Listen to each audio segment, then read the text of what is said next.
सरकार का यही प्रयास है कि हम सभी जागरूक रहें, कहीं भ्रष्टाचार को पनपने न दें और अपना तो उसमें बचाव करें ही। हालांकि जिम्मेदार हम खुद ही होते हैं। हम लोग खुद ही जब कहीं हमारा काम नहीं होता है तो प्रयास करते हैं इधर उधर से, तो इस तरह के तरीके हमको नहीं अपनाना चाहिए और हमें एक देश के अच्छे नागरिक होने के नाते अपने को भी सावधान रहना है, ईमानदारी से अपना कार्य करना है, सत्यनिष्ठा को अपनाना है। ऐसी सरकार हम सबसे अपेक्षा भी करती है। तो इसके लिए प्रयास यही रहना चाहिए कि जैसा आप आज देख रहे हैं, सबसे बड़ा इसका प्रमुख कारण है नैतिक मूल्यों का पतन होना। तो इसको हम आसपास अच्छी हमारे जो नाटक हैं, कुछ कहानियां हैं इस तरह की, कुछ प्रेरणादायक और चीज़ें हैं। हमारे पूर्वज किस तरह से रहते थे, सत्यनिष्ठा के साथ उन्होंने कैसा अपना जीवन यापन किया था, ये सब चीज़ें हमें इधर उधर देखना चाहिए। आपको पता होना चाहिए, एक महात्मा गांधी ने महाराजा हरिश्चंद्र का जब नाटक देखा था तो उसी समय से उन्होंने प्रेरणा ली थी सत्य बोलने की। तो इस तरह की चीज़ें हम अगर अपनाएं तो निश्चित रूप से हम एक अच्छे नागरिक के रूप में अपने देश के सामने अपने को रख सकते हैं। तो अब हम सभी लोग प्लेस के लिए तैयार हो जाएंगे।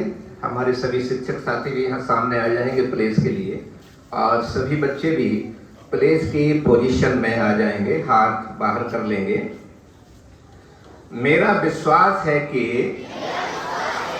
हमारे देश की आर्थिक, राजनीतिक तथा सामाजिक प्रगति में भ्रष्टाचार एक बड़ी बाधा है।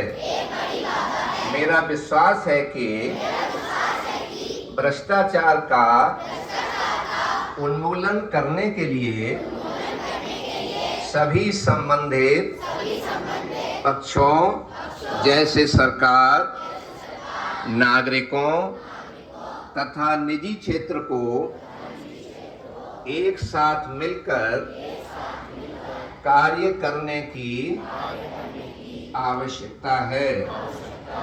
मेरा मानना है कि प्रत्येक नागरिक को सतर्क होना चाहिए तथा उसे सदैव ईमानदारी तथा सत्यनिष्ठा के उच्चतम मानकों के प्रति वचनबद्ध होना चाहिए तथा भ्रष्टाचार के विरुद्ध संघर्ष में साथ देना चाहिए। अतः मैं प्रतिज्ञा करता हूं कि जीवन के सभी क्षेत्रों में ईमानदारी तथा कानून के नियमों का पालन करूंगा, ना तो रिश्वत लूंगा और ना ही रिश्वत दूंगा।